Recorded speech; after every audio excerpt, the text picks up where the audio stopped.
anything nice. Can't have anything on honeycomb. I think we need to let Morgan know that she can't ring the doorbell at 7. Yeah, facts.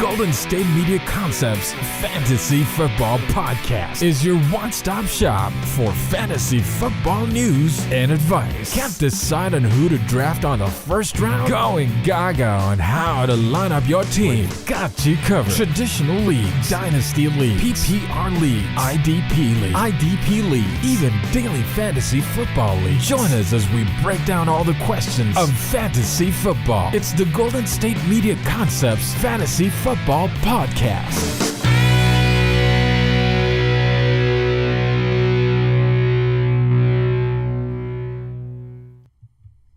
What is going on, y'all? This is the GSMC Fantasy Football Podcast. My name is Austin, and I am your host, coming at you live every single day, live at 7 p.m. Mountain Time. Not every single day, but every single weekday, Monday through Friday. I appreciate you guys for watching, subscribing, liking, all of those things. Appreciate you guys for the support on the channel. The support has been, pretty solid for where we started so far to where we are now. So I thank you guys for that. Definitely be checking out our Patreon channel. Our Patreon is the only place you can get our exclusive content. I'm always posting some extra fantasy segments, little players here and there, little things here and there that I don't really talk about on the main channel. That's the only place you can get my exclusive fantasy takes on the GSMC Patreon. The link is in the description if you want to check that out. But yeah, definitely do that because it's a lot of good stuff that I'm posting in there. I would love if you guys commented your fantasy questions, little start-sit questions. This guy over that guy. I'd love to answer all those. I'll get to any comment that is posted for sure. And I also just want to give a quick shout out to Andrew Tate and the whole GSMC Sports Network for giving me the opportunity to host the show. I really think this is what I was meant to do, and I love talking football, talking fantasy football. So I just want to express my gratitude for that. And we got an absolute banger of an episode coming at y'all today. Going to be talking about Monday Night Football first of all. Next we're going to be talking about winners and losers from week 2, and then finally we'll end on the best part, my favorite part of the episode that's going to happen at the very end, and that is going to be me talking about some league-winning players who are not on a roster pretty much at all, and they're going to help you win your league. Absolutely. I've been watching tape all day. I'm feel like a coach in film study, and I'm ready to deliver this beautiful information to y'all right now. So without further ado, let's get into this Monday Night Football recap. Y'all see him right there, NFL young boy, George Pickens. The guy had a monster day yesterday. Very exciting to watch, but unfortunately we're going to start with the less exciting of the two games, I guess I would say. Less offense, less fantasy implications, and that is the New Orleans Saints versus Carolina Panthers game. And the Saints were able to come out of this game victorious with a 20-17 victory. Relatively quiet night on offense, pretty much for both teams. Nothing really picked up until the second half and mainly the fourth quarter, where I think a total of 18 points of the 37 quick maths. 18 of the 37 points were scored in the fourth quarter. So really a feeling out process throughout this game. Obviously a couple injuries, and we'll definitely get into that. There were only 3 touchdowns scored in this game, and I think a large part of that is due to the Jamal Williams injury. He exited the game in the second quarter with a hamstring injury. And quick side note, just a really quick side note, there are currently 24 players right now, this exact second, with a hamstring injury in the NFL. 24 guys on NFL rosters that are on the injury report with a hamstring injury at the moment. So I think without further ado, we're just going to get a little good morning stretch going before the episode, because the hamstring bug is alive and well. If these NFL players are hurting their hamstring, I promise that y'all can hurt your hamstring just as well. So everybody, let's get up and do a little good morning stretch.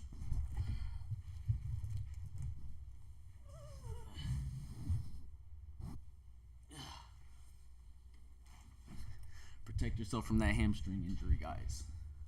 No question. But yeah, let's stick with this Saints offense, Saints side of the ball, and I'll start with the guy who came in after that Jamal Williams injury, guy who scored 2 of the 3 total touchdowns that were scored all game. And just be aware that, you know, this is the type of guy you're going to be wanting to pick up. The waiver wire does reset tonight. It's technically tomorrow at like 1 a.m. to 3 a.m. That's Mountain Time, so depending where you're at, just be aware of that. On Tuesday into Wednesday, that's when it resets for the week. And this is someone that, you know, I think you guys can definitely pick up, and he'll add some immediate fantasy value. Obviously scored 2 touchdowns yesterday, and he was a guy I never heard of before, yesterday when he came in the game. Ended up with 2 touchdowns, and that's Tony Jones Jr. out of Notre Dame. He is a third-year guy, and he scored his first and his second touchdown ever yesterday. Finished the game with 12 carries for 34 yards and 2 scores. And, you know, given Jamal Williams struggling with that hamstring just like 23 other guys in the league, he should be receiving more of a workload now. So, you know, someone that if you're down bad at running back, you know, you're struggling, someone that you can put at your flex or, you know, even your running back 2 just to fill a spot, definitely has touchdown potential moving into week 3. And Kamara won't even be back until week 7. So, you know, if you guys are following the Leonard Fournette challenge, if Leonard Fournette is not on a team by week 5, I have to buy his jersey and burn it. Still don't think that's going to happen. You know, he's active on Twitter right now. He is extremely active on Twitter, tweeting constantly. So, you know, this could be, you know, a spot. I like a Kamara, Lenny backfield possibly. You never know. You know, just something to think about. But Tony Jones Jr., absolutely someone to pick up. You know, if you're a little down in the waiver order, near the end of the episode, I'll be giving you guys the people who, you know, especially if you're at the top of the waiver wire, who I want you guys to pick up. But let's keep going on the Saints offense, where I loved how the Saints used Taysom Hill yesterday. Absolutely loved it. He is a Swiss Army knife in every aspect of the word. This man threw a pass, rushed from the quarterback position, rushed from the running back position, and then also caught a ball. And, you know, I'm not sure if you can really play him, especially in like an 8-team, 10-team fantasy league. They haven't listed as a tight end currently. I'm not sure if you can play him in that shallow of a league. But in those deep leagues, you know, I don't mind playing him, especially with the injury to Jamal Williams. He led the team in rushing yards. He also led the team in carries with second in the team in carries after Tony Jones Jr., who had 12. But 9 carries, still not too bad. You know, ESPN does have him listed as a tight end, so you could think about playing him in the deeper leagues, as he should be more involved, according to their head coach, Dennis Allen. Currently, right now, Taysom only starts in 0.7% of fantasy leagues. So that'll kind of tell you how your peers are treating Taysom Hill and his fantasy value. It's not too high, but, you know, if you're a guy who wants to go against the grain, why not pick up Taysom Hill and put him at your tight end position? You know, you get some rushing, some passing, and some catching. You love to see it. Next, let's go to these other Saints receivers who had a pretty, like I said, solid second half, pretty quiet first half. Start with their best guy, their numero uno, Chris Olave. Only finished with 6 receptions for 86 yards. Had a touchdown called back, actually, scampered into the end zone, and he ended up stepping out at like the 7-yard line or something. So definitely has a lot of touchdown potential. They love getting the ball to him a lot. Deep threat forever. You know, at Ohio State, he was like one of the most dominant receivers I've seen in college up to date. So if you were able to grab him on your fantasy team, good on you. Next guy, Shaheed. He was a guy I was talking about yesterday, actually, for the waiver wire pickups. He was only rostered in like 25% of leagues, and he was the guy that the NFL commentators were talking about nonstop during the game. You know, how fast he is, you know, his deep threat ability, home run ability. You know, and I was telling y'all to pick him up yesterday, so that, you know, that's why you tune into me, because I'm going to be tapped in constantly. I do this, you know, spend hours and hours just searching for the value and the right people to put on your squad. So make sure you're liking and subscribing for sure. Next, we're talking about Michael Thomas. Obviously, they call him Slant Boy, I guess. He just runs a lot of slants. He catches a lot of shallow, short passes. Yesterday, 7 receptions for 55 yards. You know, that's going to get it done in fantasy. That amounts to 12 points, 12.5 points, and you love to see it from him. 31-year-old guy, has dealt with a lot of injuries throughout his career, and the Saints also have the easiest schedule the easiest schedule the entire year out of anybody in the entire league. So they should definitely find spots. This offense should find spots to be successful. I expected a little bit more out of Derek Carr and the pass catchers yesterday. Obviously, from an offensive standpoint, they actually made me miss this ridiculous parlay that it was going to be amazing for me, and it didn't happen. So sad. Story of everybody's life, I'm sure, but I definitely expected more out of these Saints pass catchers, and having that easy schedule, I'm sure they'll be able to get that done very soon. Heading over to the Panthers side of the ball, there's not a lot to like. The Panthers offense looked out of sync all night. You know, they really just couldn't get anything going at all. Only had 253 yards of offense for the entire game. Bryce Young does look like a capable guy, in my opinion.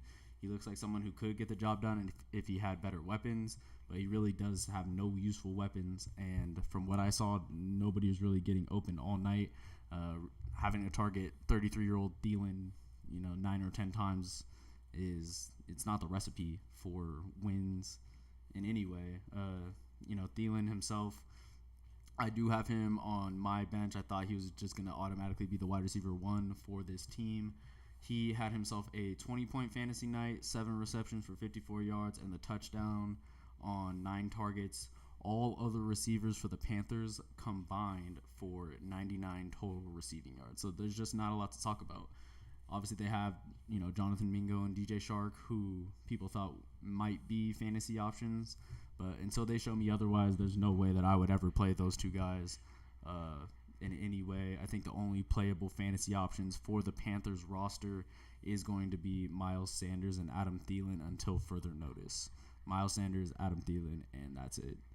So that is the deal. I'm going to take a quick break here, and then when I come back, we're going to hit the other side of the Monday Night Football with the Browns Steelers.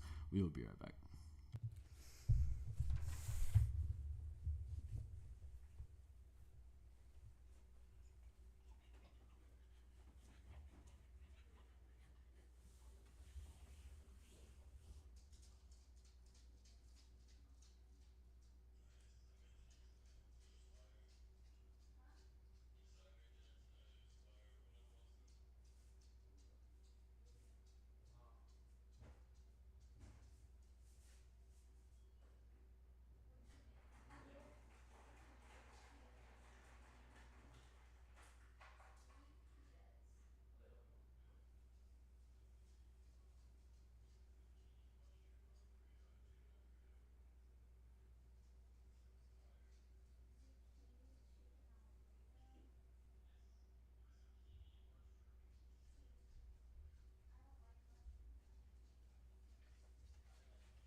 We are back, just like that.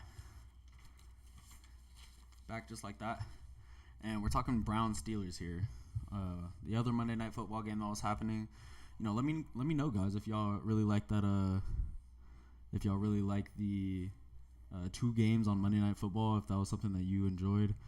We got Untamed Music. It just traded Mostert, Najee, Love for Garrett Wilson, Fields, Gainwell.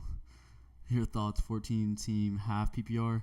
So you got rid of Mostert, Najee, and Love, acquired Fields, Gainwell, and Wilson. I think it's something. Gainwell is definitely not gonna be the main guy anymore, in my opinion. It's gonna be Swift. Swift had an absolutely crazy team, but in a 14 team, I love getting rid of Najee.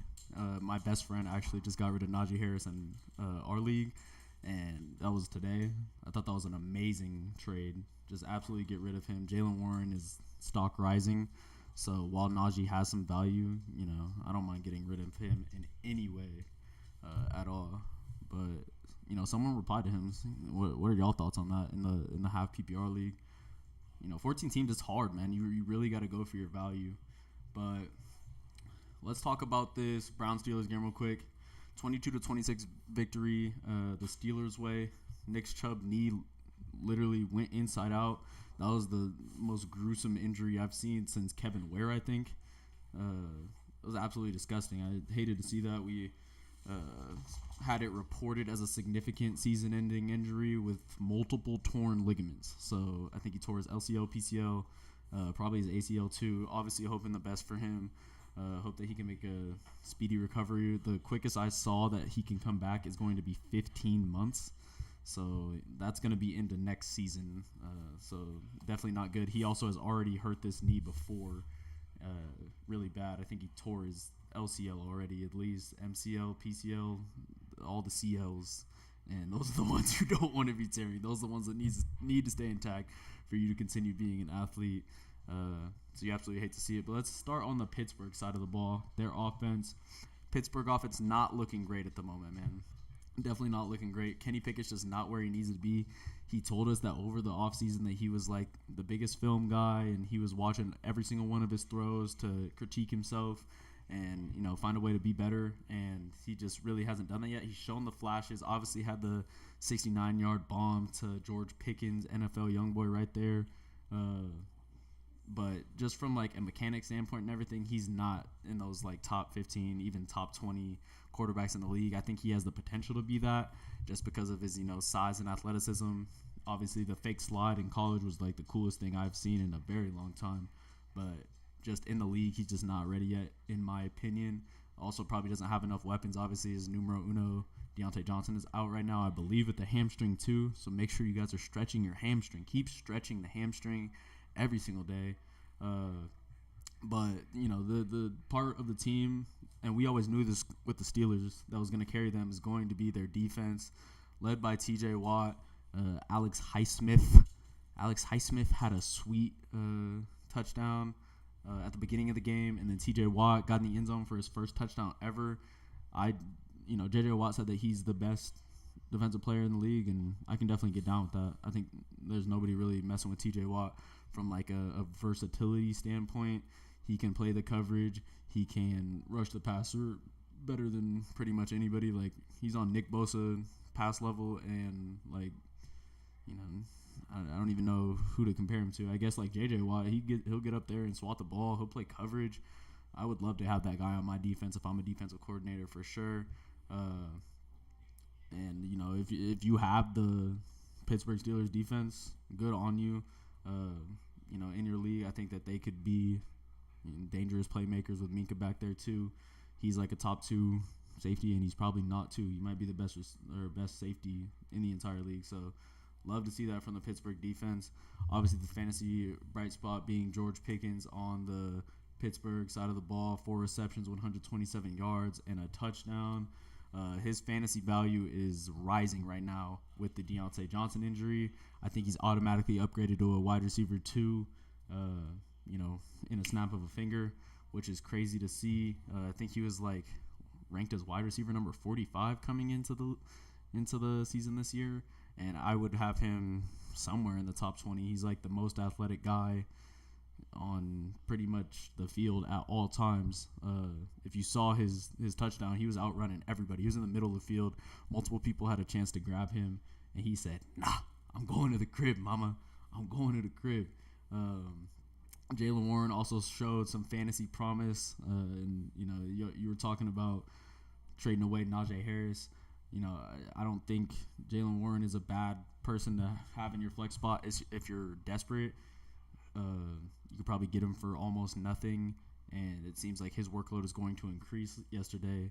4 receptions for 64 yards, also added 6 carries on the ground for 20 yards, and 10 touches in the league. In most fantasy leagues is going to qualify as, fantasy flex potential. I'm looking, 10 touches is good, 15 touches is great, 20 touches is excellent, and that's how you should be kind of basing your fantasy team. You need guys who are going to get opportunities, and those are the guys that should be playing on your squad. I wrote this down because I thought it was kind of good. Steelers offense is just another offense I stay away from. You can still play Pickens, and I guess you can play Najee Harris until he shows you that you can't play him anymore. But Jalen Warren even seems to be working into Najee's workload. If you're desperate, it's okay to play Warren for sure. On the Brown side of the ball, obviously Nick Chubb's leg went inside out, disgusting, and he is done for now. So Jerome Ford needs to be picked up in, all standard leagues. He just has to be picked up. He showed us a lot yesterday. I don't know if y'all saw this, but some crazy parlay cashed where a guy had Jerome Ford. And this was pregame. He put this in pregame. He had Jerome Ford being the highest rusher in the entire game, so out rushing everybody in the entire game, and that's with Nick Chubb starting the game. And then he also had the backup, Tony Jones Jr., going for 2 touchdowns. It's like I swear that guy had the script. He must have had the script. $5 won $71,000. That absolutely should have been me. I wish that was me. You hate to see it, man. But, Jerome Ford absolutely needs to get picked up. He had a crazy field-flipping 69-yard run to the crib. Or not to the crib. He got ankle bit, right at the 1, and then their backup came in and ran it in. He did add a receiving touchdown, though, so that was positive to see.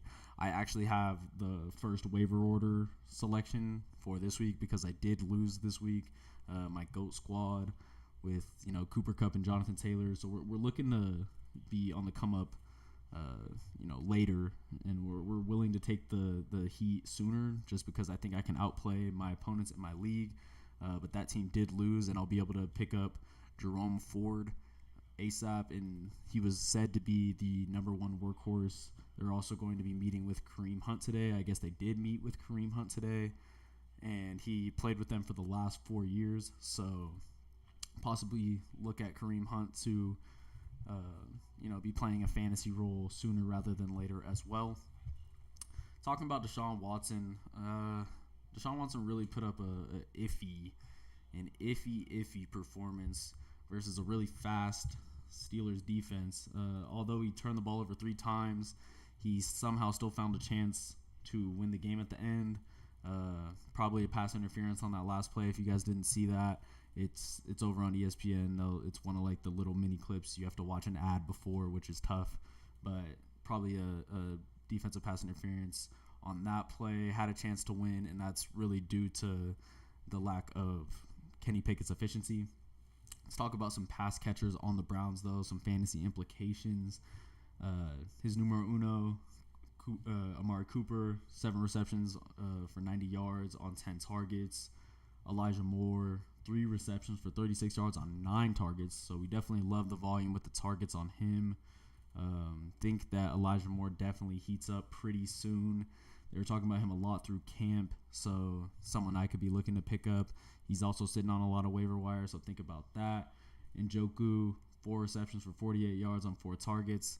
In my opinion, I think Njoku's stock is a bit down, but he didn't look too bad. He caught all 4 of his targets last week, or I guess yesterday. But you love to see that. Catching all your targets, 100%, is always going to be good. And then obviously Ford went for those 3 receptions, 25 yards, and the touchdown. His stock is definitely up. I think if you have the number 1 on your waiver order, and if you guys don't know how to check, just go to your little league settings and then go to waiver order, and whoever's maybe your friends are not paying attention, and it's about that time for these guys to not be paying attention in your leagues because they're just like, oh, I lost week 1, it's over, it's already over, and then you can just swoop in being waiver order number 4 or 5, make sure you put that waiver claim on Jerome Ford as soon as humanly possible. If you got to leave the video and come back, I understand. It's okay. Wrote this down. I'm a bit higher on the Browns offense. It'll definitely hurt with no Chubb because I really do think Chubb is like the most dynamic running back in the league. And he was adding that receiving upside, which I was loving to see. But I think Deshaun is capable enough with a pretty decent amount of good weapons. Even have DPJ, who I didn't even talk about. And they also have a good defense behind him. So I expect them to win games, and I expect them to put up points at the end of the day. I really do. Yeah, we'll get into my winners here. I don't know, that did take a little too long. I'll get into my first two guys, my first two winners. Going to be talking winners and losers. Let's get the graphic up. And my first guy who absolutely was a winner this week, he was not a loser. This guy is winning like Charlie Sheen. Winners and losers is going to be Tyler Lockett. Tyler Lockett coming off a terrible week 1 where he only put up two receptions for 10 yards on only 4 targets. He's currently wide receiver number 26 after his breakout performance in week 2 where he had 8 receptions for 59 yards and 2 touchdowns on 10 targets. That equated to 25.9 fantasy points. Absolutely love to see it. This is a guy who's been very consistent for the last couple of years. The last 4 years, 8 or more touchdowns and 1,000 or more yards in those last 4 seasons. So definitely don't sleep on Lockett in that offense. Seemed to be a very explosive offense. Obviously, I have DK Metcalf, and I love when a guy has so much attention on him. DK just a big body, and you got to send people at him. And Lockett's just on that backside. They grab up all the extra targets, all the extra yards. Still very speedy at his slightly older age. Definitely don't sleep on Lockett, and if you have him, I would absolutely start him. And then before the break, let's just get into one Christian Kirk. Currently wide receiver number 38. This week had 11 receptions for 110 yards on 14 targets. So his volume was absolutely up. If you guys were watching this past week, I said that you guys are going to want to wait until he shows you something. The man showed you something. He had a terrible week 1. I think he had like 1 or 2 targets with like no yards. And he showed that breakout potential. He's currently sitting in a great spot in a good offense, and they're paying him money. They're paying him a lot of money. So you want to follow the money because, they don't pay these guys money for no reason. But absolutely showed breakout potential. 14 targets is nothing to scoff at. And the Chiefs D has been, pretty electric this whole year. Obviously only 2 weeks, but they got some guys. I'll be talking about the Chiefs defense later in the episode, so stay tuned for that. But the Chiefs defense has been pretty good, and he really did torch them. Had a sweet 45-yard catch in the game. And next week he actually gets to play my Texans.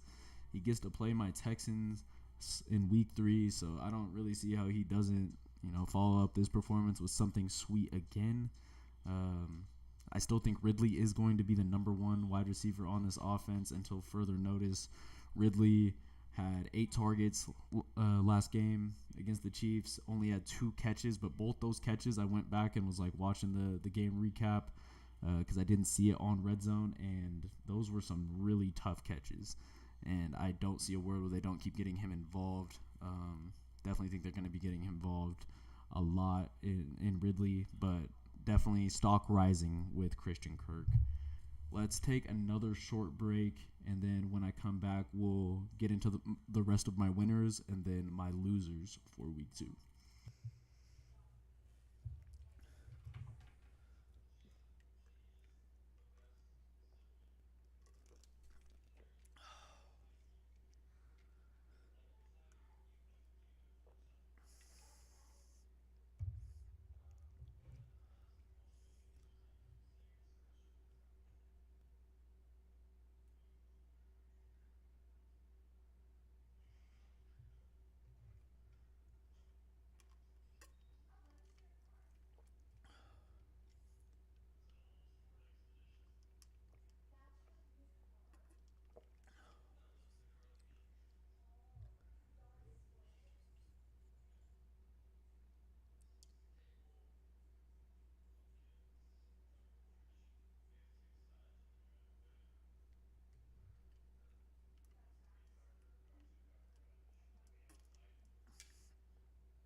Ladies and gentlemen, we are back talking about winners, talking about losers from week 2 of fantasy football this week.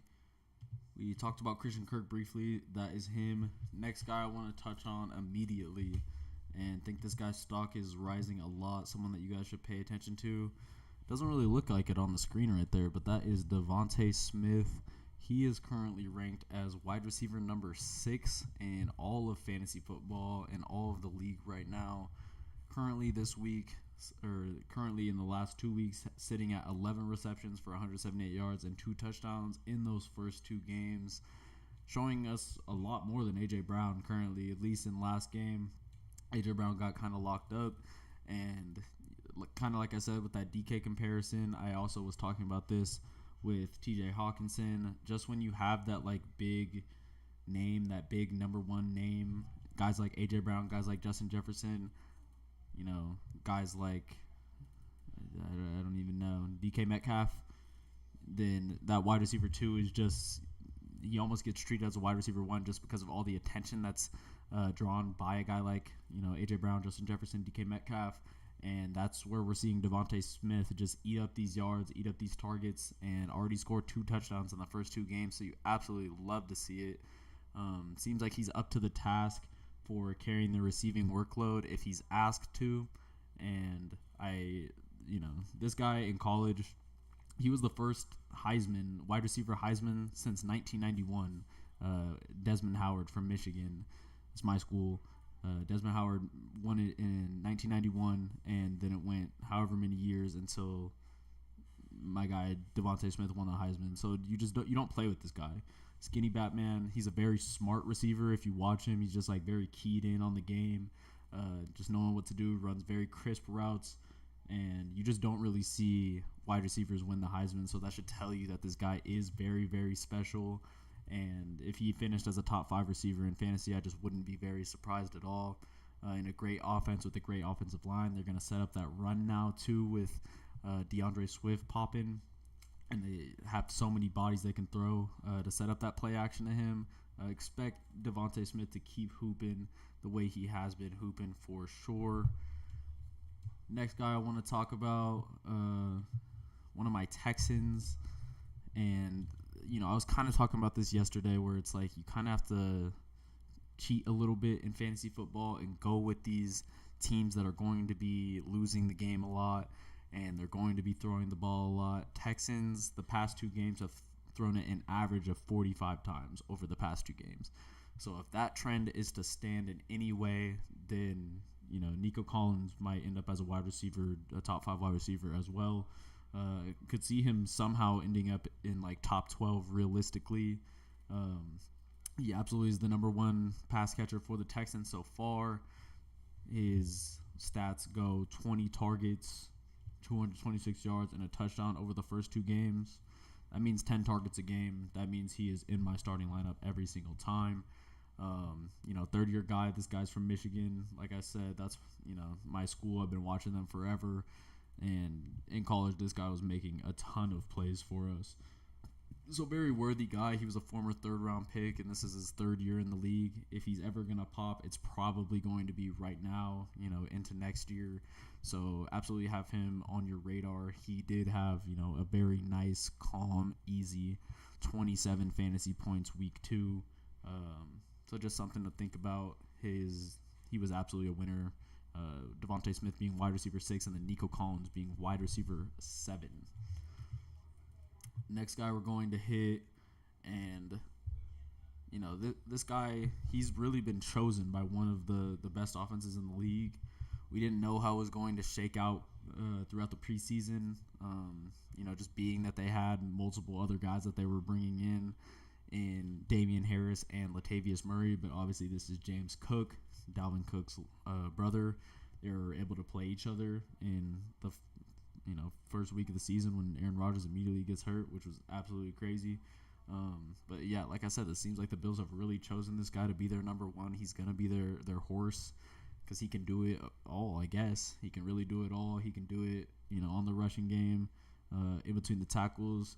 He can do it from a on the edge where he's just like getting to the edge, being extremely fast like he's doing. And then he can also do it in the receiving game too. And we've seen that multiple times. Week 1, he went for 16 touches. Week 2, he went for 21 touches, 63 yards in Week 1, and then improved to 159 yards in Week 2. So, just a nice, easy 100-yard improvement for James Cook. I think that absolutely makes him a winner this week, no question. Excited to see how he keeps hooping for the Buffalo Bills offense. And Josh Allen's going to cause a ton of problems. He's not going to have all the attention on him. So I think it's very much his time to shine, and we'll see what he does with this time. That is my last winner, so I'm ready to get to the bad news, the losers of the week. This was my second round pick, my guy that I was putting all my trust in. One of my friends was his best friend growing up, so I had like an inside track on the information that this guy's like really like that, and he was like that in basketball in high school too. He's just an all-around athlete, and it seems like his season is going this way into the ground. No. Why? And this is obviously Garrett Wilson, man. Sunday, he finished the game, 2 receptions for 83 yards and a touchdown. He is currently wide receiver number 19, and he only had 2 receptions on 8 targets. Obviously, Zach Wilson is now his quarterback, and that is the main issue with this guy. That is the main issue. Zach Wilson has shown a propensity to just not be able to get it done in any way, and it's very sad to see. I hate to see it being a Garrett Wilson owner. I thought that Wilson to Wilson little last name thing would mean a lot of chemistry, and only completing on 25% of the targets to your best guy is just simply not going to get it done. Obviously, his day was saved by this 70-yard grab. Had a 70-yard touchdown where Wilson hit him over the middle, and then he took it to the crib. But that's not going to be able to happen every single week where, you're throwing for 25% to your best guy, and then he just bails you out with a 70-yard score. Wilson was also not very accurate during the game, only threw 44% in Week 2 and added 3 interceptions to the stat line. Unfortunately, the Jets also have some good defenses that they're playing here coming up, so I'm not excited for this. And I'm not excited for this for Zach Wilson or Garrett Wilson. I guess they're a tandem now. And, next week they play the Patriots, who have, been pretty much relying on their defense. Their defense has looked pretty solid. Then they got the Chiefs, who their defense are definitely on the come up. Broncos, who have Pat Surtain, who's going to chase around Garrett Wilson, so that's not good. And then Philadelphia, who is obviously a former Super Bowl team last year. So expect really poor things, I think, from the Jets offensively, and Zach Wilson for the next couple weeks going up against some elite defenses. You hate to see it. Next guy, I want you guys to kind of guess who this is, because I feel like we just look at these players with helmets and maybe